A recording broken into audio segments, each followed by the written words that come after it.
అసలు ఫస్ట్ ఆలోచన చేయాల్సింది ఈ యొక్క విద్యా వ్యవస్థ ఏదైతే ఉన్నదో అంటే మన పిల్లలు ఈ స్కూల్స్కి వెళ్ళడం కానీ ఈ చదవడం కానీ లేదా కాంపిటీషన్ అనేది అయితే మనము క్రియేట్ చేసినామో పిల్లల మధ్యన సో వాళ్ళకి నిజంగా ఉన్న గుణాలను మనం పెంపొందించడానికి విద్యా వ్యవస్థ ఉందా, లేకపోతే కొన్ని వ్యవస్థలకు కావాల్సిన మానవ వనరులను అందించడానికి విద్యా వ్యవస్థ ఉందా అనేది డెఫినేషన్.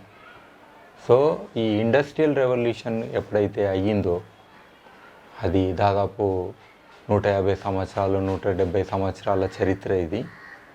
అప్పుడు కొత్తగా ఈ ఇండస్ట్రీస్ అనేది ఒక రెవల్యూషన్ అని వచ్చినప్పుడు వాళ్ళకు కొంతమంది మానవ వనరులు అవసరం ఉన్నది.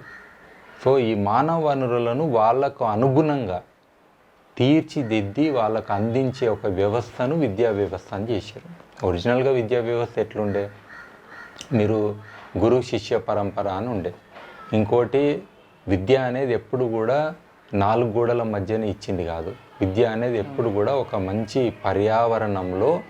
పర్యావరణాన్ని కూడా వాళ్ళు నేర్చుకుంటూ దాని ఒక పర్యావరణం నుంచి కూడా ఒక గురువుగా వాళ్ళు ఎన్నో తెలుసుకుంటూ మినిమం సర్వైవల్ స్కిల్స్ కూడా నేర్చుకుంటూ, ఎంత పెద్ద రాజు పిల్లలైనా సరే కానీ మీరు ఈవెన్ మన ఎపిక్స్ ఉన్నాయి, మహాభారత్ రామాయణ ఇలాంటివి చూస్తే కూడా. సో అయితే ఏ రాజైనా కానీ తన పిల్లల్ని ఒక అడవికి ఒక గురువుని, అది కూడా ఎంతమంది గురువులకు అప్పచెప్పిరని కాదు, ఒక్క గురువుకి అప్పచెప్పిన కానీ వాళ్ళు ప్రయోజకులయ్యి వాళ్ళు రాజ్యానికి తిరిగి వస్తుండే. ఇది ఒక విద్యా వ్యవస్థ. అంటే ఆ పిల్లలకున్న గుణాలతోటి, వాళ్ళకున్న ఇంట్రెస్ట్ తోటి, వాళ్ళు ఎందులో ప్రావీణ్యం సంపాదిస్తారనే దానితోటి వాళ్ళకు వాటిని పెంపొందించడమే విద్య. ఇంకోటి, కంప్లీట్గా అక్కడ తల్లిదండ్రి లేరు, మరెవరు, గురువే కదా తల్లి తండ్రి. అంటే గురువు ఒక గురుమాత ఉంటారు. సో ఆ వ్యవస్థ ఏదైతే ఉందో వీళ్ళే తల్లిదండ్రులు ఉండే. తర్వాత వాళ్ళు వేసుకున్న డ్రెస్ కానీ వాళ్ళు ఉన్న జీవితం కానీ ఇవన్నీ కూడా ఫండమెంటల్గా ఉండే. అంటే బేసిక్గా ఇన్ని కట్టెలు తేవడము, ఇంత వంట ఉండడం, ఇన్ని నీళ్లు తేవడము, దీంతోపాటు ఇంత విద్య నేర్చుకోవడం, అందులో కొన్ని గ్రంథాలు చదవడము, కొన్ని స్కిల్ సెట్ కూడా చాలా ఇంపార్టెంట్. అవన్నీ నేర్చుకొని వాళ్ళు తర్వాత కూడా ఏ ఏజ్ అనేది కూడా ఉండదు. కొన్ని ఏళ్ళు ఉన్నాక ఆ గురువు అంటాడు, ఇంకా ఇప్పుడు వీళ్ళకి ఇది చాలు, కానీ వీళ్ళను నేను రాజుకు చెప్పాలి. మళ్ళీ రాజ్యంలో కూడా వాళ్ళు కొన్ని నేర్చుకొని మరి వాళ్ళు వాళ్ళ అంటే జీవితంలో వాళ్ళు సార్థకంగా ఇంకా ఎలా జీవిస్తారనే దానికి మళ్ళీ వాళ్ళని అప్పచెప్పడానికి తీసుకొస్తుండే రాజు దగ్గరికి. తీసుకొచ్చి 5 మంది పిల్లలు, ఇప్పుడు పాండవులు పోతే మీ 2 పిల్లలు ఫెయిల్ అయ్యారు, 3 పిల్లలు పాస్ అయ్యారు, ఒకరికి అసలు బాణం అనేది కొట్టనీకే రాదు, ఒక ఆయన గద విద్యలనే మొత్తం ఫెయిల్ అయ్యండి అనేది చెప్పలే కదా. అర్జునుడు బాణాలు మంచిగా కొడతాడు కానీ ఆయన గద లేపనీకే రాదు, ఇట్లా అనలే కదా. అట్లాంటి మాట వచ్చి ఉంటే ఆ రోజు ఆ ఏ రాజు కూడా ఒప్పుకోడు. నేను నీకు పిల్లల్ని అప్పచెప్పిన, నువ్వు నీ వెంట తీసుకొని వెళ్ళినావు, నువ్వు ఈరోజు నా పిల్లలలో 3 పనికొస్తారు, 2 ఫెయిల్ అయినారా, ఎట్లా చెప్తావు అని అడుగుతుండేనా లేదా? అంటే ఎప్పుడు కూడా పిల్లలు ఫెయిల్ కాలేదు, జీవితంలో ఎవ్వరు కూడా ఫెయిల్ కారు. ఒక గురువు దగ్గర ఉన్నప్పుడు ఆ సమయం ఆ గురువు ఇచ్చినప్పుడు వాళ్ళకు ఏదో ఒకటి విద్య అనేది వస్తుంది. ఆ వచ్చిందే విద్య. కానీ ఇప్పుడు మనం అట్లా కాదు. మ్యాథమెటిక్స్లో ఎన్ని వచ్చినాయి, ఇంగ్లీష్లో ఎన్ని వచ్చినాయి, మన లాంగ్వేజే కాదు, ఆన్లైన్ ఎన్ని వచ్చినాయి, ఇండ్లు ఎన్ని వచ్చినాయి, ఇన్ని సబ్జెక్టులలో నువ్వు పాస్ అయితేనే జీవితంలో పాస్ అయినట్టు అన్నట్టు ఒక విద్యా వ్యవస్థ చేసినప్పుడు, మరి ఇప్పుడు అలాంటి పిల్లల్ని మనం క్లాసులలో నువ్వు ఫెయిల్ అయినావు అని చెప్పి కొంతమందిని చెప్పడం, నువ్వు పాస్ అయినావు అని చెప్పడము, మళ్ళీ వాళ్ళు పాస్ అయిన సర్టిఫికెట్లు కూడా పనికి రాకుండా మళ్ళీ ఏదో ఉద్యోగానికి పోతే మళ్ళీ కాంపిటీషన్లో నిలబెట్టి మళ్ళీ ఇంటర్వ్యూలని మళ్ళీ రాత పరీక్షలను పెట్టి, ఐ థింక్ ఇది మొత్తం సిస్టంలో ఏమైందంటే ఈ కాంపిటీషన్ అనే దాంట్లో అసలు నాలెడ్జ్ కూడా పనికిరాని నాలెడ్జ్ కూడా ఎందుకు వాళ్ళు నేర్చుకుంటున్నారు అనేది కూడా తెలియదు. కానీ కంప్లీట్గా అది నేర్పించేస్తారు. యాక్చువల్గా ఇప్పుడున్న మనకు ఎక్స్టెండెడ్ మెమరీస్ అంటాము, ఒక మొబైల్ ఫోన్ కూడా ఎంతో జీబీ ఉంటుంది అందులో, అట్లనే కంప్యూటర్స్ ఉన్నాయి, ఆన్లైన్ డేటా స్టోరేజ్ ఉన్నది. నిజంగా మనకు మెమరైజ్ చేసుకోవాల్సిన అవసరం లేదు.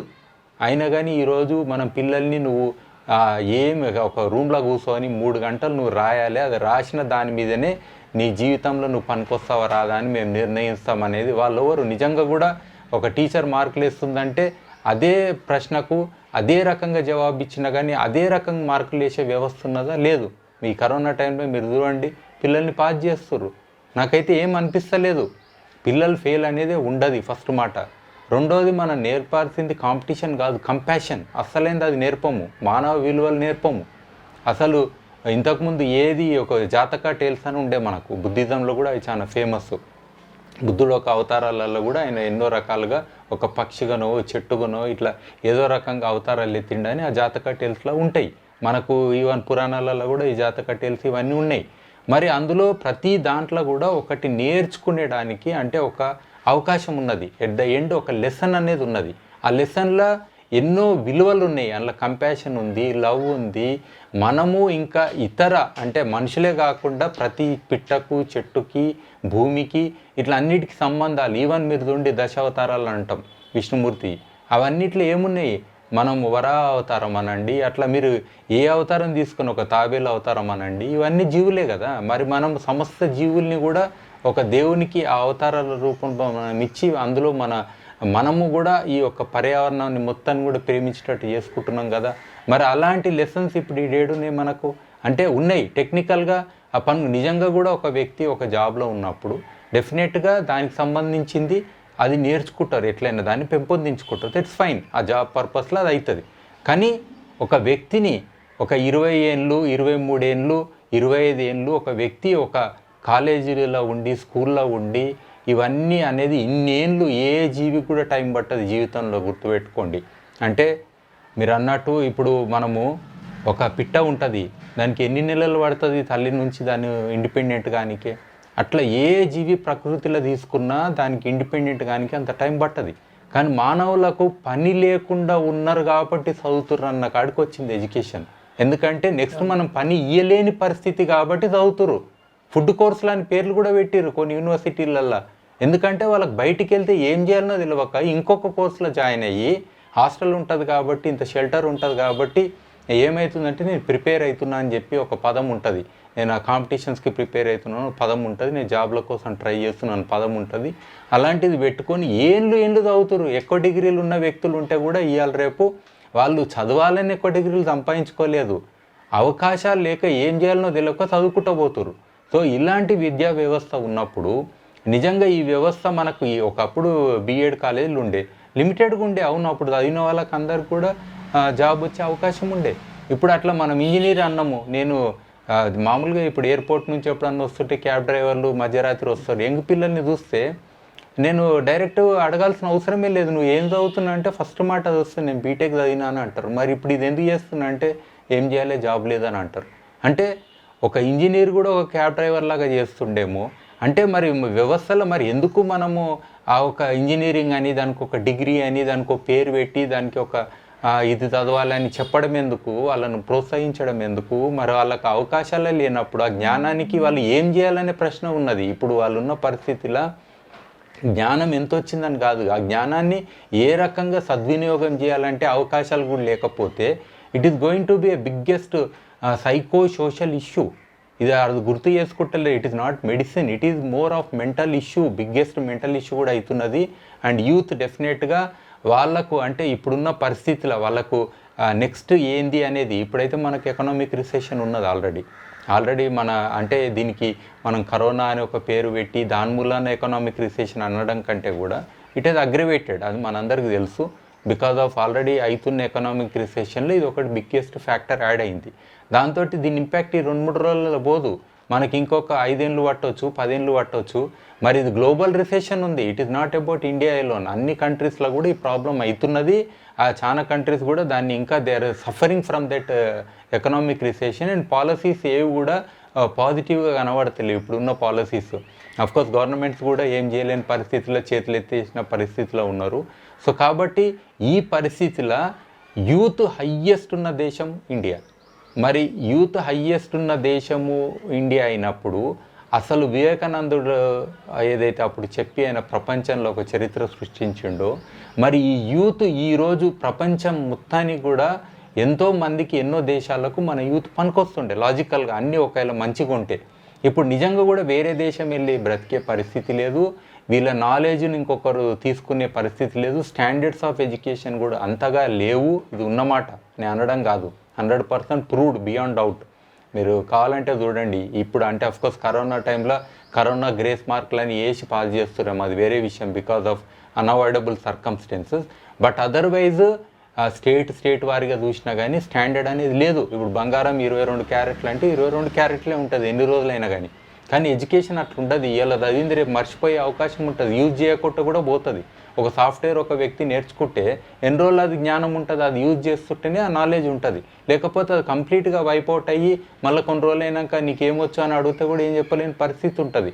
సో కాబట్టి ఈ యొక్క ఎకనామిక్ రిసెషన్లో ఆ నాలెడ్జ్ ఎంత క్యుములేటివ్గా అలా బ్రెయిన్లో ఉందనే దానికంటే కూడా ఇప్పుడు ఈచ్ ఇండివిజువల్ తనకు ఇష్టమైంది చేయగలుగుతుండా అనేది ఒక చిన్న అంశం. ఇది యాక్చువల్గా ఇష్టమైంది చేసినంత మాత్రాన ఎకనామిక్గా వాళ్ళకు ప్రాఫిటబుల్ అనేది ఎప్పుడు ఉండదు, గుర్తుపెట్టుకోండి. జీవితంలో ఎప్పుడు కూడా మనం చాలా మటుకు కష్టంగా చేసుకుంటే ఇన్కమ్ ఎర్న్ చేస్తున్నాం అనేది కూడా గుర్తుపెట్టుకోండి. ఎందుకంటే ఇష్టమైన పని చేస్తలేం కాబట్టి కష్టంగా చేస్తున్నాం చాలామంది.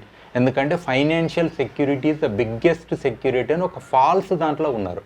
యాక్చువల్గా అయితే మనం ఆ ఒక మిస్కన్సెప్షన్ ఏదైతే ఉన్నదో అందుకే రిచెస్ట్ అవుతున్నారు. Even in this corona and recession మీరు చూడండి, some of the companies they have become even richer.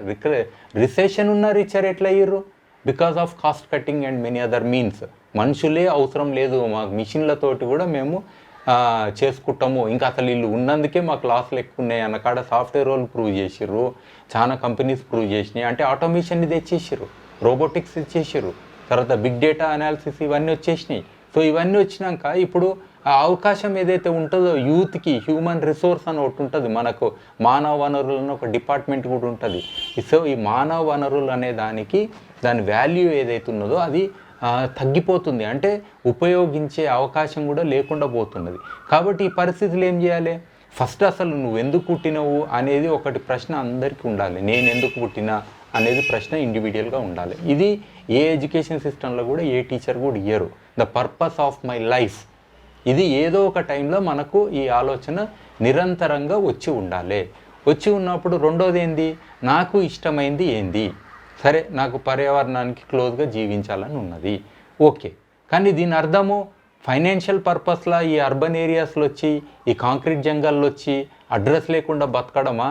లేకపోతే నిజంగా నాకు పర్యావరణం ఇష్టం కాబట్టి ఏదో ఒక నది పొంటో చిన్న గుడిసె చేసుకొని ఒక చేపను పట్టుకుంటానో, లేకపోతే ఇంత చిన్న 2 చెట్లను పెంచుకోనో, ఆ రకంగా నేను మినిమలిస్ట్ అయినా సరే నేను సంతోషంగా జీవించాలనే 2 చాయిస్లు ఉన్నప్పుడు డెఫినెట్గా ఆ రెండో చాయిస్ని పక్కన పెట్టుకొని ఈ అర్బన్ జంగల్కి వచ్చి ఇక్కడ రోజులు ఎట్లా పోతున్నాయో కూడా తెలియదు. ఒక రోజుకి రెండో రోజుకి తేడా ఉండదు, సూర్యోదయం సూర్యాస్తమయం కూడా కనబడది.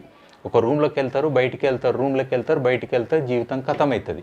అందుకే ఈ యొక్క సైకో సోషల్ అని కూడా నేను అందుకే అన్నా, ఎందుకంటే సంబంధాలు ఈ మధ్యన సోషల్ మీడియాతోటి వేరే సంబంధాలు ఏర్పడుతున్నాయి కానీ బట్ నిజమైన సంబంధాలు, ఆప్యాయతతో ఉన్న సంబంధాలు ఏవైతే ట్రెడిషనల్గా ఉండనో ఇవన్నీ కూడా మిస్ అవుతున్నాం మనం చాలా మటుకు. సేమ్ ఫ్యామిలీ మెంబర్స్ తోటి దూరం ఉంటారు కానీ దూరం ఉన్న వాళ్ళకి దగ్గర అవుతారు, అది వేరే విషయం. బట్ ఓవరాల్గా కూడా ఈ యొక్క ఈ ఐసోలేషన్లో ఉండి అంటే ఇష్టం లేని పని చేసుకుంటా, తర్వాత ఫైనాన్షియల్ నాకు చాలా, ఒకరోజు నేను బాగా సంపాదించుకొని ఒకరోజు పెద్ద బిల్డింగ్ కట్టుకుంటా, ఒకరోజు నేను పెద్ద కార్ కొనుక్కుంటా, ఒకరోజు కోసం జీవించడం కూడా పక్కన పెట్టాలి.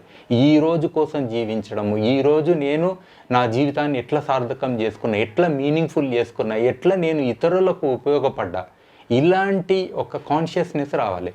ఈ కాన్షియస్నెస్ ఎడ్యుకేషన్లు ఇస్తలేం కదా మనం చెప్పేదే అది, నువ్వు ఇది చదువు, పలానా ఐఐటీలో ఆడికే నీకు ఫారెన్ జాబ్ వస్తుంది, క్యాంపస్ ఇంటర్వ్యూ వస్తుంది. క్యాంపస్ ఇంటర్వ్యూస్ ఏంది నాకు అర్థం కాదు, డైరెక్ట్ బుక్ చేయడం ఏంది అర్థం కాదు. అసలు వాళ్ళు ఇప్పుడే కదా ఎడ్యుకేషన్ అయింది, నేను ఏం చేయాలనే ఆలోచన టైం కూడా లేదు, అప్పుడే బుక్ చేసుకొని వెళ్ళిపోవడం ఏంది డైరెక్టు, అది ఇల్లాజికల్ మోస్ట్. వాళ్ళకి అవకాశం ఉండాలి కదా కనీసం.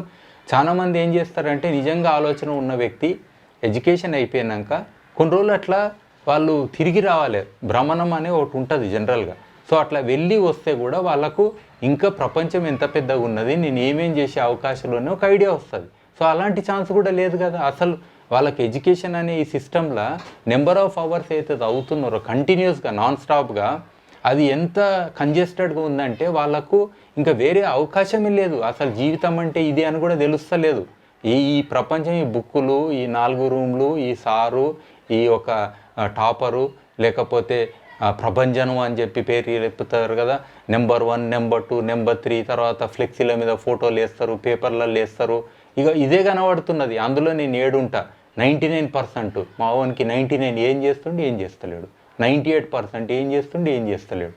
మరి 99 వస్తే ఏం చేయడు, 98% వచ్చినోడు ఏం చేయడు. మరి అట్లంటే ఇంకా 50%, 60, 70% వచ్చిన వాళ్ళు ఏం చేస్తారు? వాళ్ళు మనుషులు గారు, వాళ్ళు కూడా మనుషులే కదా. నాకు అనిపిస్తుంది ఒక్కోసారి ఇలాంటి ఒక కాంపిటేటివ్ వరల్డ్లో పోయి జీవితాన్ని కంప్లీట్గా నాశనం చేసుకున్న వాళ్ళకంటే కూడా కనీసం ఏ వ్యక్తి అయితే డివైడ్ చేసుకొని అట్లీస్ట్ కొన్ని వేరే ప్రపంచంలో ఇవి కూడా ఉంటాయి, ఒక చెరువు ఉంటుంది, ఒక చెట్టు ఉంటుంది, ఒక అడవి ఉంటుంది, ఒక రాయి ఉంటుంది, ఒక మట్టి, ఇట్లా వివిధ అంశాలు కూడా వాళ్ళు తెలుసుకుంటా ఆ చదువు కూడా చదువుకొని లేదా హ్యాండ్స్ ఆన్ ఎక్స్పీరియన్స్ కొన్ని ఉంటాయి. అది తెచ్చుకున్నా తప్పులేదు. మనం ఏదో చైల్డ్ లేబర్ అని ఒక కొత్త పదం పెట్టినా కానీ ట్రెడిషనల్గా మన తాతల నుంచో మన నానమ్మలు అమ్మమ్మలతోటో ఆ ఇంట్లో కానీ లేకపోతే ఇంట్లో పనులల్లో వాళ్ళు స్లోగా వాళ్ళతో అసోసియేట్ అయ్యి కొన్ని విద్యలు నేర్చుకుంటుండే. ఈరోజు అన్ని పక్కన పెట్టినాం. ఎందుకనంటే తల్లి కూడా ఇవాళ చాలా పూర్ ఫ్యామిలీస్లల్లో మినిమం ఏది టిఫిన్ కూడా వండి పెడతలేదు. నేను గవర్నమెంట్ స్కూల్లో ఇట్లనే సునామీ మాక్ డ్రిల్ చేయడానికి తీసుకెళ్తే పిల్లలు ప్రేయర్ చేసేటప్పుడు అడ్డం పడిపోయారు. ఒక 10 నిమిషాలు ఎక్కువ ఉంటే నేనన్నా ఏమైంది ఇట్లా పడిపోయారు పిల్లలు అని అంటే, వాళ్ళు ఆ టిఫిన్ తినకుండా వస్తారు, ఎందుకంటే మేము మధ్యాహ్నం భోజనం ఇక్కడ పెడతాం కాబట్టి స్కూల్లో అది ఉంది కాబట్టి వాళ్ళ తల్లిదండ్రులు కూడా పొద్దున్నే చేపల వేటకి వెళ్తారు. సో కాబట్టి వాళ్ళు డైరెక్ట్ పిల్లలు వచ్చి ఉంటారు. అంటే పొద్దున ఒక పూట తినకుండా మధ్యాహ్నం దాకా వెయిట్ చేసి మళ్ళీ అదే ఆ పిల్లల ఒక్క పూట తిని మళ్ళీ రాత్రికి ఏం తింటారో కూడా తెలియదు. మళ్ళీ వాళ్ళు అంటే ఇంకా ఎడ్యుకేషన్ ఏంది అంటే మేబీ ఆ సెక్యూరిటీ అనేది ఒకటి క్రియేట్ అవుతుంది మనకు, ఫుడ్ సెక్యూరిటీ అనేది ఒకటి, మినిమం న్యూట్రిషన్ సెక్యూరిటీ అనేది, that's fine, very good. At least poor ఫ్యామిలీస్కి ఒకటి అవకాశం దొరికింది. బట్ నిజంగా అక్కడ విద్య అనేది కాదాడ ఇంకా లాజికల్గా వాళ్ళు అటెండ్ అవుతుర్రు అని అంటే ఇంకా అవకాశాలు లేక ఉత్తగా ఇంట్లో కూర్చొని కూడా ఏం చేయరు కాబట్టి ఇక్కడొచ్చి కూర్చురు. అదే తల్లిదండ్రులు ఏంటో పోతే కనీసం ఆ చేప పట్టడం అనేదన్న విద్య నేర్చుకుంటుండే కదా. దట్ ఈస్ సర్వైవల్ స్కిల్లే కదా, తప్పేముంది కాదు. అవన్నీ మనము క్లోజ్ చేసినాం. ఏది చైల్డ్ లేబర్ అని చెప్పి ఇంకేదో రకరకాలు పెట్టి, లేదు కంపల్సరీ ఎడ్యుకేషన్ ఉండాలి. అవును, కంపల్సరీ ఎడ్యుకేషన్ చేసిర్రు, మరి అవకాశాలు ఏదో చూపెట్టండి. ఎందుకు ఇస్తలేరు మరి అవకాశాలు? అదే శాలరీలు మీరు ఒక టీచర్కి 1,50,000 ఇస్తారు ఇవాళ, రిటైర్ అయ్యే టీచర్కి. అదే టీచర్కి 1,50,000 ఇచ్చే బదులు అదే 1,50,000లో 5 మందికి జాబులు ఎందుకు ఇయ్యరు? 30,000 పెట్టి అట్లా ఇయ్యరు. ఇచ్చిన వాళ్ళకేమో ఫుల్ ఇస్తారు, లేని వాళ్ళకి ఏముండదు. అంటే వాళ్ళు అట్లనే వెయిటింగ్ చేసి ఎప్పుడు నోటిఫికేషన్ పడుతుంది అని చెప్పి వాళ్ళ లైఫ్ మొత్తము ఈరోజు వాళ్ళ 40 ఏళ్ళు 50 ఏళ్ళు వచ్చినాక సూసైడ్ చేసుకున్న వ్యక్తులు కూడా ఉన్నారు. పెళ్ళిళ్ళు కాకుండా ఉత్తగా వెయిట్ చేస్తున్న వాళ్ళు కూడా ఉన్నారు. ఇప్పుడు సమాజంలో ఇట్లాంటి లిస్ట్ తీసుకుంటే the suffering of youth that is very very high. And most irresponsible ఎవరంటే ఎస్పెషలీ నాలాంటి జనరేషను లేదా నాకంటే ఇంకా ముందు తరం జనరేషన్లు అని చెప్పాలి. ఎందుకనంటే ఎవరైతే ఈ యొక్క వ్యవస్థను అంటే కంప్లీట్గా డిగ్రేడ్ చేసి ఈవెన్ ఈ 5 ఏళ్ళ ప్లానింగ్ అని షార్ట్ సైటెడ్నెస్ తోటి ప్లాన్లు చేయడము, లాంగ్ టర్మ్ ఇంత పెద్ద యూత్ ఉంటుంది దీన్ని ఎట్లా ఉపయోగించుకోవాలని లాంగ్ టర్మ్ ప్లాన్లు లేకపోవడము, ఓన్లీ ఎలక్షన్ టు ఎలక్షన్ ప్లాన్లు చేసుకోవడము, ఈవెన్ ఎలక్షన్ టు ఎలక్షన్లో కూడా 3 ఏళ్ళ ప్లాన్లే చేసుకోవడము. సో ఇవన్నీ చిన్న షార్ట్ సైటెడ్నెస్ తోటి మనము most important asset that is youth, the power which could change the whole world. ఒకవేళ నిజంగా మనకు భారతదేశం మనము గొప్పది అని అంటాము, మనకు ఉన్న జ్ఞానం కానీ మనకున్న ఏది ఇంటలెక్చువల్ ఇది కానీ మన హెరిటేజ్ కానీ మన వాల్యూస్ కానీ మన కల్చర్ కానీ ఇవన్నీ చాలా గొప్పవి అంటాం. మనకు ఆ ట్రెడిషన్ ఉన్నది. ఇవన్నీ వాల్యూస్ని మనం మన పిల్లలకి ఇచ్చుంటే ఈరోజు ప్రపంచాన్నే వాళ్ళు కరెక్ట్ ఒక దారిలో పెట్టేటోళ్ళు. ప్రపంచానికి లీడర్షిప్ ఇచ్చే సత్తా ఉన్న దేశం ఏదంటే ఇండియా. కానీ ఆపర్చునిటీ ఈరోజు మనం పొడగొట్టుకున్నాం అనిపిస్తుంది. ఈరోజు మన యూత్ ఉత్తగా నీరు గారి అటు వాళ్ళు ఇండ్లలో ఉట్టే కూర్చొని ఆ టీవీలు చూసుకుంటా లేదా ఫోన్ల చేతులు పట్టుకొని ఏదో పిచ్చివి చూసుకుంటా రోజులు గడిపేస్తున్నారు. చూడు, ఏ పని కూడా చేయలేని పరిస్థితులు ఉండు. తల్లిదండ్రులకు కూడా ఒక యూత్ పోయి పొలంలో నేను జరసేపు నీకు సహాయం చేస్తా అనేది కూడా లేని పరిస్థితి ఉంది. ఈరోజు వ్యవసాయం అనే వ్యవస్థ కూడా దాన్ని కూడా మోస్ట్ డిగ్రేడ్ చేసినాం. ఆక్యుపేషన్లో హయ్యెస్ట్ ఈజ్ వ్యవసాయం.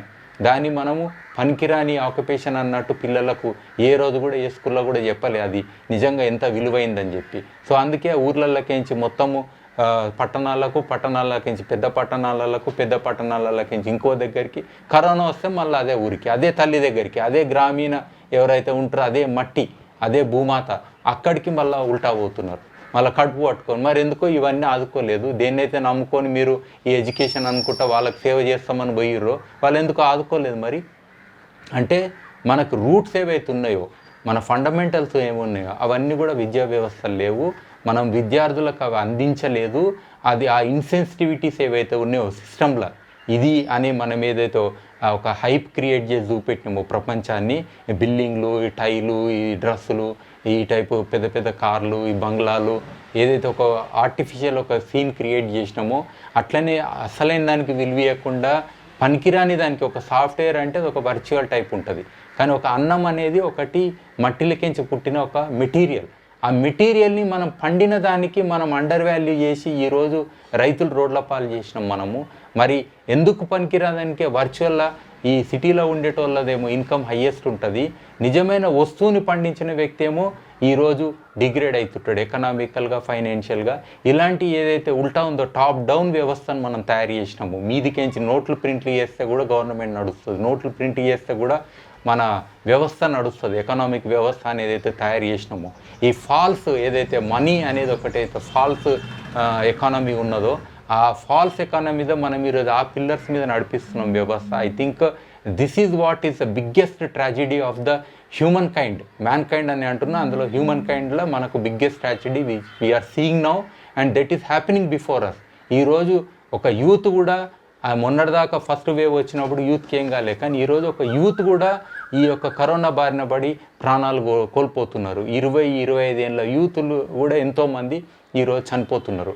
మరి అది ఓన్లీ సరే అప్పుడంటే ఒక ఏజ్ దాటిన వాళ్ళకు కోమార్బిడిటీ రకరకాల వాళ్ళకు కారణాల వల్ల చనిపోయారని అన్నాం. మరి ఇప్పుడు దీనికి ఎవరు జవాబు చెప్పాలి? మరి వీళ్ళు ఏం చూసారని మరి ఇలా లైఫ్ ఇట్లా పోతున్నది అంటే మనకు అట్లీస్ట్ మినిమం ఈరోజు మనకు ఆ ఒక హెల్త్ అనేది ఒక ఇష్యూ ఏదైతే ఉన్నదో ఆ ఒక డిపార్ట్మెంట్ని ఎంత మనం డిగ్రేడ్ చేసినాం అనే దానికి, ఎంత ప్రైవేటైజేషన్ చేసి ఎంత మనం వాళ్ళకి అవకాశం లేకుండా చేసినాం, మినిమం సర్వైవల్ అవకాశం లేకుండా, మినిమం ఆక్సిజన్ అవకాశం లేకుండా, మినిమం పర్యావరణం ఒక quality of air quality index చూస్తే ఇప్పుడు హయ్యెస్ట్ ఎయిర్ క్వాలిటీ ఎక్కడైతే డిగ్రేడ్ అయిందో అక్కడనే ఎక్కువ మంది చనిపోతున్నారు. డైరెక్ట్ ఆ మ్యాప్ ముందట పెట్టుకొని చూడండి.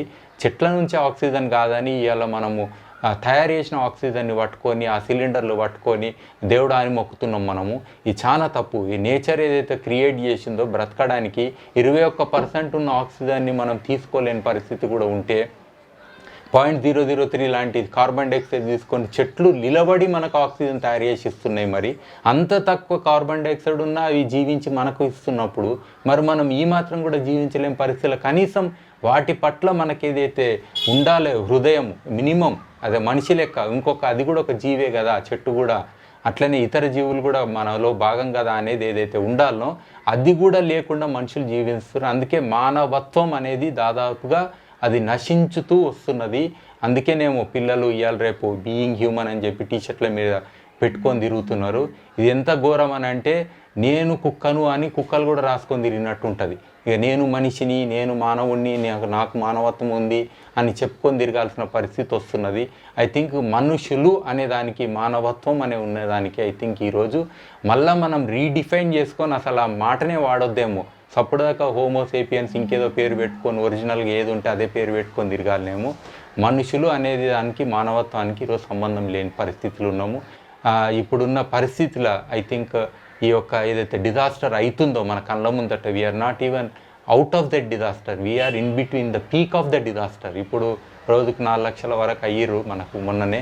మరి ఇంకా అది అఫీషియల్ రికార్డు, దాని మించి 3-4 ఇంతలు ఎట్లయినా ఎక్కువనే ఉంటుంది, ఎందుకంటే అందరు టెస్టులు చేయించుకోరు కాబట్టి. మరి ఈ యొక్క హ్యూమన్ ట్రాజడీ అవుతుంటే డెఫినెట్గా ఇవన్నీ కూడా ఆలోచన చేయాలి మనం. ఇప్పుడు పిల్లలు ఇంట్లో కూర్చుంటే మార్కులు వేస్తారు, పాస్ చేస్తారు అనే సంతోషం కాదు. మరి ఈరోజు అయిపోతుంది సరే, కరోనా అయిపోయాక మరి నెక్స్ట్ ఏంది అనే దాంట్లో అట్లీస్ట్ ఈ నెక్స్ట్ ఆలోచన, ఈవెన్ ఆ టీచర్లు నాకు అనిపిస్తుంది గురువులు అనే డెఫినేషన్ కూడా కంప్లీట్గా పోయింది. జీతాల కోసం టీచర్లు అయ్యారు కానీ టీచింగ్ కోసం టీచర్లు కాలే. నాకు ఏదో ట్రై చేస్తుంటే అది రాలే కాబట్టి నేను టీచర్ని అయినా కాడికి కూడా ఉన్నారేమో చాలామంది. ఒరిజినల్ గురువులు అనేది ఏదైతే ఉండనో, గురువు శిష్యు రిలేషన్షిప్ ఉండేనో అవన్నీ కూడా అంత మంచిగా లేవు ఇప్పుడు వ్యవస్థలో. ఏ యూనివర్సిటీ టీచర్ కూడా స్టూడెంట్స్ తోటి హ్యాపీగా ఏం లేరు, ఆ యూత్ కూడా ప్రొఫెసర్లతో అంత హ్యాపీగా ఏం లేరు. ఆ రిలేషన్షిప్స్ అన్నీ కూడా చాలా మటుకు డిగ్రేడ్ అయినాయి, ఇంకా డిగ్రేడ్ అవుతున్నాయి. సో కాబట్టి totally revamping the education system, revamping the health system, ఈ రెండు కూడా చాలా క్రిటికల్. అయినా as a social welfare government లాగా ఐ థింక్ మన అందరి బాధ్యత ఉన్నది, ఈవెన్ గవర్నమెంట్స్, ఈవెన్ లీడర్షిప్ బాధ్యత ఉన్నది ఈ అంశాల మీద. మీరన్న ఈ ప్రశ్నకు డెఫినెట్గా ఇది అంటే ఈ వ్యవస్థలు ఇవన్నీ మార్పులు చేస్తే డెఫినెట్గా మనం యూత్కి ఒక మంచి అవకాశం ఇచ్చి ప్రపంచానికి ఒక లీడర్షిప్ని ఇచ్చే అవకాశం మనకు ఉంటుంది. లైక్ చేయండి.